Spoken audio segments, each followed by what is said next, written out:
Et si le vrai Nicolas Pepe n'avait jamais joué à Arsenal? Et si, à 30 ans, il venait enfin de révéler tout son potentiel, loin des projecteurs anglais, sous le soleil espagnol? Parce que là-bas, à Villarreal, il n'a pas manqué un seul match depuis le 30 novembre 2025. Et il transforme chaque sortie en moment décisif. Ce n'est plus un espoir, c'est une certitude, Nicolas Pepe est de retour. Et cette fois, c'est pour de bon. Vous vous souvenez de Nicolas Pepe? Celui qu'on a tant attendu à Arsenal, celui qu'on a vu disparaître dans les critiques, les remplacements précoces, les silences offensifs. On l'a enterré trop vite. Mais aujourd'hui, à Villarreal, il se relève. Et pas en petit joueur de second plan. Non, en homme indispensable. Depuis le 30 novembre 2025, il n'a raté aucun match. Aucun. Et ce n'est pas juste une question de présence. C'est une question d'impact. De décision. De régularité. À 30 ans, alors que beaucoup pensent à ralentir, lui, il accélère. Et il le fait avec des chiffres qui parlent d'eux-mêmes. 6 buts, 6 passes décisives, 41 apparitions, 2838 minutes jouées. Le sous-marin jaune navigue en tête du classement avec 62 points, et Pepe est l'un des moteurs de cette machine bien huilée. Mais comment un joueur si controversé a-t-il pu retrouver un tel niveau? Qu'est-ce qui a changé dans son jeu, dans son état d'esprit, dans son rôle? Est-ce une simple montée en puissance ou une transformation profonde? Dans cette vidéo, on ne va pas parler d'espoir. On va parler de faits, de données, d'analyses chiffrées. On va décortiquer chaque aspect de ce retour en force. Pourquoi Pepe est-il devenu indiscutable? Quel est son rôle exact dans le système de Villarreal? Et surtout, est-ce que cette version-là peut encore servir la Côte d'Ivoire sur la scène internationale? Restez jusqu'à la fin, parce qu'on va aller loin dans l'analyse. Et vous ne verrez plus Nicolas Pepe de la même façon. On commence par ce qui saute aux yeux, la régularité. Depuis le 30 novembre 2025, Nicolas Pepe n'a manqué aucun match avec Villarreal. Aucun. Pas une blessure, pas une mise à l'écart, pas une simple rotation. C'est un exploit, surtout à 30 ans, dans un championnat exigeant comme la Liga. Parce qu'à cet âge-là, la récupération est plus longue, les chocs plus durs, les rythmes plus intenses. Et pourtant, Pepe tient. Et il ne tient pas juste physiquement. Il tient mentalement. Il tient tactiquement. Il tient dans la confiance du coach. Être indiscutable, ce n'est pas juste être présent. C'est être choisi, chaque semaine, comme une évidence. Et à Villarreal, il l'est devenu. Alors, comment expliquer cette montée en puissance constante? D'abord, par un changement d'environnement. À Arsenal, il était sous pression, sous les projecteurs, attendu comme un sauveur. Ici, à Villarreal, il est intégré. Pas sur un piédestal. Dans un système. Un collectif. Le sous-marin jaune ne repose pas sur une seule star, mais sur une structure solide, un bloc compact, une transition rapide. Et dans ce système, Pepe a trouvé sa place. Il n'a plus à tout faire. Il n'a plus à tout prouver. Il a simplement à exécuter. Et c'est là que tout change. Son rôle est défini. Pas d'improvisation. Pas de surjeu. Juste de la constance. Et ça libère. Ça permet de jouer plus sereinement. De prendre les bonnes décisions. De ne pas chercher le geste à tout prix.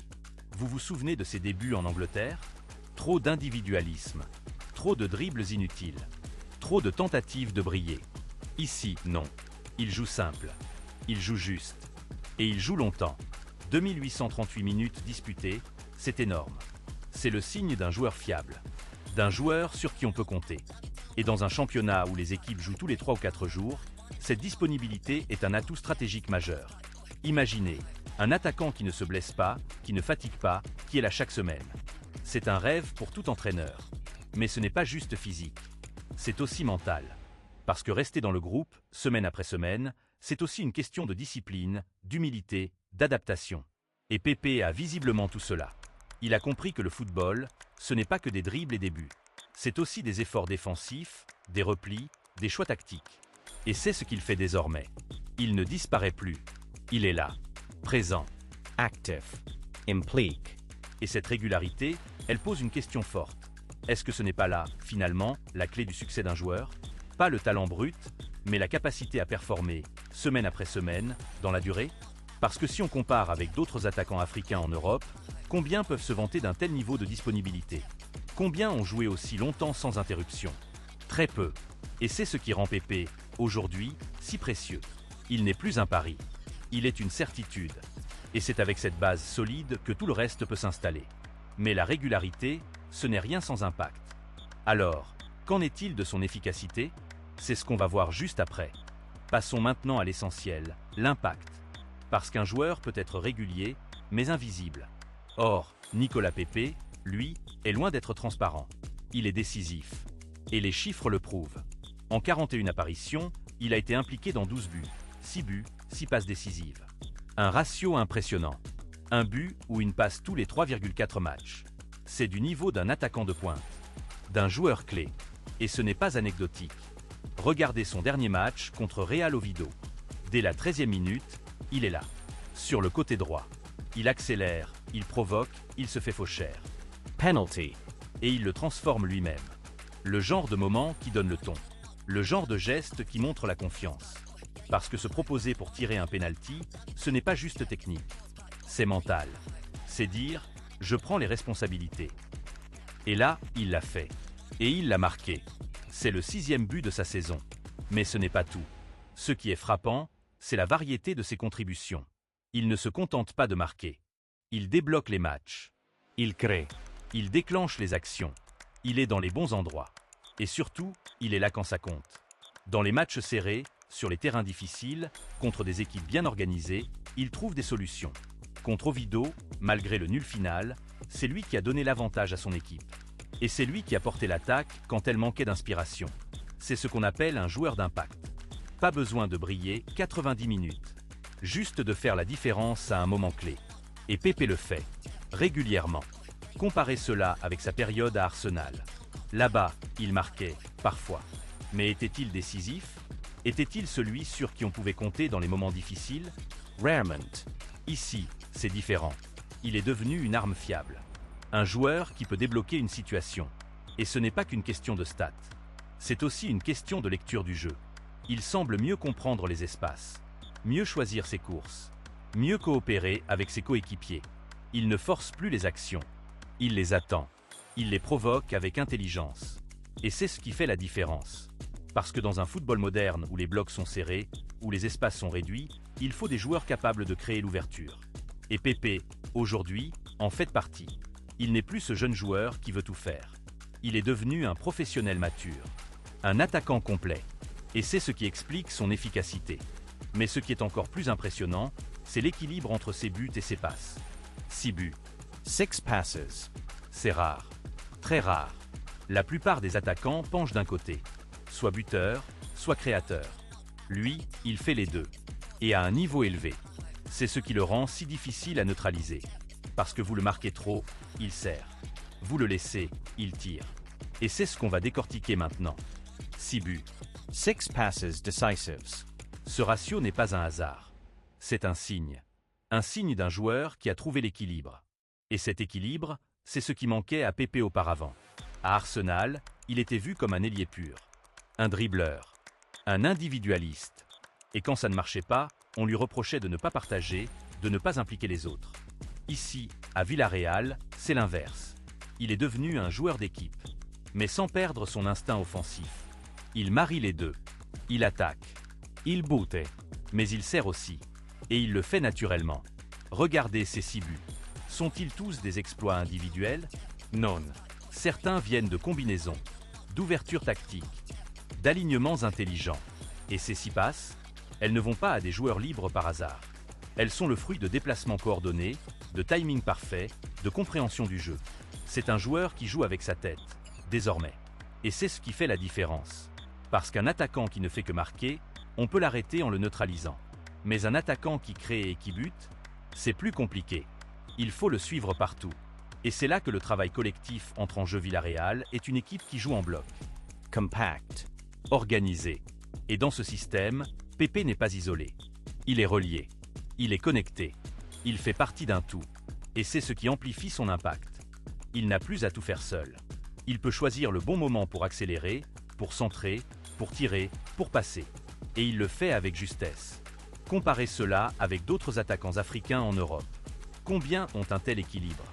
Combien peuvent se vanter d'un tel ratio? Très peu. La plupart sont spécialisés. Soit buteurs comme Allan ou Dusan, soit créateurs comme Mahrez. Mais Pepe, lui, est devenu les deux. Et c'est ce qui le rend si dangereux. Il peut vous blesser de plusieurs façons. Et c'est ce qu'on voit dans les matchs. Quand l'adversaire se concentre sur ses dribbles, il passe. Quand il ferme les espaces, il tire. Quand il recule, il pousse. Il s'adapte. Et c'est là la marque d'un joueur mature. D'un joueur qui a grandi. Et ce n'est pas juste technique. C'est aussi psychologique. Parce que pour passer, il faut de l'humilité. Il faut accepter que ce ne soit pas toujours soi qui marque. Et Pepe, aujourd'hui, l'a compris. Il joue pour l'équipe. Et l'équipe, en retour, lui donne la confiance. C'est un cercle vertueux. Et c'est ce qui explique sa réussite. Mais derrière tout cela, il y a aussi un changement plus profond. Un changement mental. Et c'est ce qu'on va aborder maintenant. La clé de tout cela, c'est peut-être là, la transformation mentale. Parce que le football, à ce niveau, ce n'est plus qu'une affaire de talent. C'est une affaire d'état d'esprit. Et Nicolas Pepe semble avoir fait un travail énorme sur lui-même. On le sent plus serein, plus confiant, moins pressé, moins tendu. À Arsenal, il semblait toujours vouloir tout prouver. Ici, il joue. Il profite. Il exécute. Et c'est ce détachement qui libère son jeu. Il ne joue plus pour convaincre. Il joue pour gagner. Et c'est une nuance énorme. Parce que quand vous jouez pour convaincre, vous forcez. Vous prenez des mauvais choix. Vous cherchez le geste spectaculaire. Mais quand vous jouez pour gagner, vous faites ce qui est juste. Vous passez quand il faut. Vous tirez quand il faut. Vous courez pour l'équipe. Et c'est exactement ce qu'on voit chez Pepe aujourd'hui. Il a l'air apaisé. Comme s'il avait enfin trouvé sa place. Et cette sérénité, elle vient probablement du fait qu'il n'est plus sous pression. Il n'est plus le transfert record. Il n'est plus le sauveur. Il est juste un joueur important dans une équipe solide. Et ce contexte, c'est ce dont il avait besoin. Parce que certains joueurs ne supportent pas la pression du haut niveau. Ils implosent. D'autres, comme Drogba, l'embrassent. Pepe, lui, semble avoir trouvé un juste milieu. Il a besoin d'un environnement stable. D'un coach qui lui fait confiance. D'un système qui le met en valeur. Et à Villarreal, il l'a trouvé. Ce n'est pas un hasard si son ascension coïncide avec cette période de stabilité. Il a besoin de temps, de confiance, De continuité. et il les a eus. Alors, est-ce qu'il peut revenir en sélection? Avec cette version-là, pourquoi pas? La Côte d'Ivoire a besoin de joueurs expérimentés, décisifs, capables de faire la différence. Et Pepe, aujourd'hui, en a le profil. Pas comme star solitaire, mais comme artisan du jeu, comme joueur d'équipe. Et c'est peut-être ce qu'il fallait. Parce que le football africain a besoin de plus que du talent. Il a besoin de maturité. De sagesse. De leadership. Et si Pepe a trouvé cela à 30 ans, alors son retour en force n'est pas qu'une performance. C'est une leçon. Une leçon pour tous les jeunes joueurs. Le talent ne suffit pas. Il faut du travail, De la patience. de l'humilité. Et surtout, il faut trouver le bon environnement. Parce que même les plus grands ont besoin d'un lieu où s'épanouir. Et pour Nicolas Pepe, ce lieu, c'est Villarreal. C'est là qu'il est devenu indiscutable. C'est là qu'il a retrouvé son football. Et c'est là qu'il nous montre, à tous, que le retour est toujours possible. Si vous croyez, comme moi, que Nicolas Pepe mérite une nouvelle chance en sélection ivoirienne, si vous pensez que ce genre d'analyse, basée sur les faits et non sur les émotions, a du sens pour vous, alors faites-le savoir. Abonnez-vous à Playoff. Parce que chaque semaine, on décortique le football africain avec sérieux, avec passion, avec respect. On ne fait pas du buzz. On fait de l'analyse. Pour les vrais amateurs. Pour ceux qui aiment le jeu, pas juste le spectacle. Et si cette vidéo vous a parlé, partagez-la. Parce que trop de gens jugent encore Pepe sur son passé. Il est temps de voir le joueur qu'il est devenu. Et on en parle ensemble, ici, sur Playoff. En résumé, le retour de Nicolas Pepe à Villarreal n'est pas un simple rebond. C'est une reconstruction, une renaissance. À 30 ans, il est devenu un pilier, un joueur décisif, un exemple de régularité et d'efficacité. 41 matchs, 2838 minutes, 6 buts, 6 passes. Des chiffres qui parlent d'eux-mêmes. Mais derrière ces stats, il y a une transformation profonde. Mental. Tactique. Collective. Il a compris que le football, ce n'est pas que du talent. C'est de la discipline, De la patience. de l'humilité. Et il a trouvé, à Villarreal, l'environnement idéal pour s'épanouir. Mon avis est tranché. Cette version-là de Pepe est bien meilleure que celle d'Arsenal.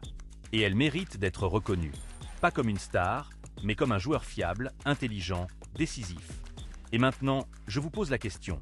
Pensez-vous que Nicolas Pepe devrait être rappelé en sélection ivoirienne avec cette nouvelle version de lui-même? Répondez dans les commentaires. Et dites-moi aussi, quel autre joueur africain, jugé trop vite, mériterait un second regard comme celui de Pepe? On en discute ensemble. Merci d'avoir suivi cette analyse. Si vous avez aimé, Abonnez-vous, activez la cloche et partagez cette vidéo. Parce que le football africain mérite d'être vu, analysé, respecté. Et la semaine prochaine, on vous prépare un dossier choc. Quelle est l'équipe africaine la mieux préparée pour la CAN 2026? On compare les effectifs, les entraîneurs, les parcours en club. Une vidéo exclusive que vous ne voudrez pas manquer. À très vite sur Playoff.